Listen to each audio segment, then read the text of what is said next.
Na mhariri katika kampuni ya Standard Group, idara ya gazeti Hellen Miseda, ameshinda taji la taarifa bora ya kilimo cha teknolojia. Taji hilo linawatuza wanahabari ambao wanaangazia habari kuhusu sayansi katika masuala ya kilimo. Miseda ni miongoni mwa wanahabari watatu walioibuka bora na wamepata nafasi ya kushiriki kwa shindano la Afrika mwishoni mwa mwaka huu. Miseda alikuwa pia wa pili kutokana na habari zake zilizoguzia vyakula vilizalishwa kisayansi, yani GMO. Mshindi alitoa kibindoni shilingi 1,100, huku wa pili na watatu wakipata shilingi 75,50 mtawalia. 1, 2, 3. Hellen Asewe Miseda. Hellen Asewe.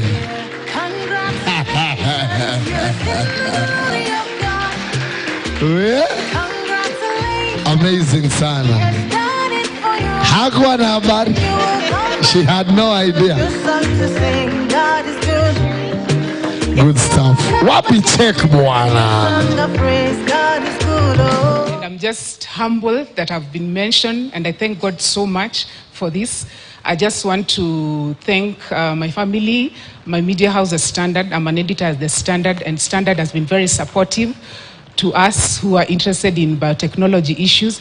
And I also want to thank ISA for this opportunity for recognizing the journalists who are doing exceptional. OFAB Kenya has enhanced understanding, public confidence and appreciation of biotechnology, and has had a positive impact towards evidence-based policy and decision making.